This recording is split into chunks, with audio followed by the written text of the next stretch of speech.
सकता सिवाय हमारे परमात्मा के, क्योंकि वही जो कुछ करने वाला है वही है। तो हम लोग उनसे प्रार्थना करेंगे तो निश्चित हमारे सभी दुख दूर भी होंगे और हमारा कल्याण भी होगा। और ये तो महाकाल है, काल उनका क्या करे जो भक्त हो महाकाल का। तो महाकाल की सेवा करने से हम सबको निश्चित ही भक्ति मिलेगी, शक्ति मिलेगी, संसार में जीने की युक्ति मिलेगी और अंत में मुक्ति भी मिलेगी।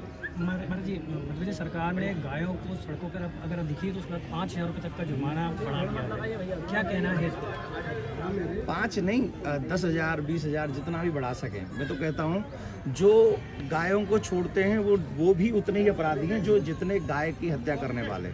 गाय की हत्या करने वालों के लिए सरकार को एक फांसी की सजा, मृत्यु दंड देना चाहिए, क्योंकि गावो विश्वस्य मातरम, हमारे वेद कहते हैं गौ इस विश्व की माँ है। क्योंकि जब वो दूध देती है तो वो ये नहीं पूछती तू हिंदू है, तू क्रिश्चियन है, तू मुस्लिम है, तू सिख है, तू ईसाई है, वो कुछ नहीं पूछती, वो सबको दूध देती है, अमृत देती है। तो ऐसी गौ माता की हत्या करने वाले को फांसी की सजा होनी चाहिए, छोड़ने वाले के लिए भी कोई न कोई कठोर सजा होनी चाहिए। एक प्रार्थना अपने मैं सरकारों के प्रतिनिधियों से भी, शासन के प्रतिनिधियों से भी करूँगा कि जितने भी तीर्थ स्थान हैं उन तीर्थ स्थानों पे 2 चीज़ की सख्त पाबंदी होनी चाहिए। और वो 2 चीज़ें हैं, एक तो मदिरा और एक मांस।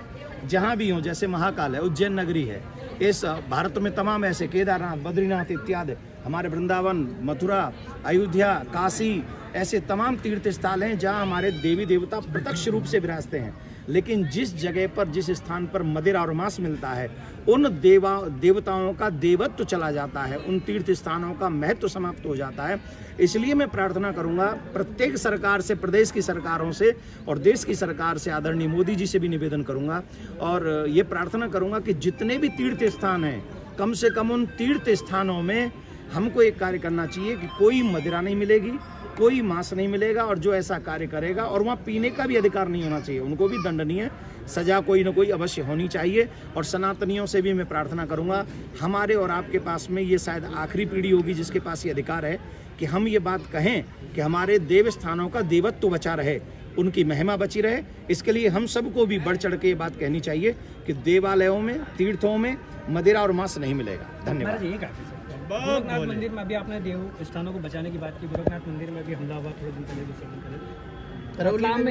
रतलाम में जिस तरह से कुछ लोग मुंह उठा रहे हैं, स्लीपर सेल अब आ रहे हैं, क्या कहना है, क्या इन लोगों को किस तरह से, सरकार को किस तरह से निकलना चाहिए? देखिए, मैं एक बात कहूँगा सभी लोगों से, अगर भारत में ऐसा हो सकता है, गोरख पीठ किसके अंदर है इस समय? आदरणीय हमारे हिंदू हृदय सम्राट श्री योगी जी, जो हमारे उत्तर प्रदेश के चीफ मिनिस्टर हैं, अगर उस स्थान पर भी वो जाके ऐसा अतिक्रमण या ऐसा आक्रमण कर रहे हैं या ऐसी हिम्मत दिखा रहे हैं, तो और देवालय कहाँ से सुरक्षित हो जाएंगे? इसलिए ये ऐसे लोगों को बहुत कठोर सजा देनी चाहिए। और जितने भी भारत में देवालय हैं, देव स्थान हैं, उनको सरकार सुरक्षा प्रदान करे। और जो धर्म प्रचारक हैं उनसे भी, उनके लिए भी हमारे इस समय के जो शासन में हैं, उन लोगों को चाहिए कि धर्म प्रचारकों को भी, जो हिंदुत्व सनातन का प्रचार करें, उनको भी सुरक्षा दें। क्यों? ये बचेंगे तो सनातन बचेगा, देश बचेगा, संस्कृति बचेगी और हमारे संस्कार बचेंगे। जय महाकाल।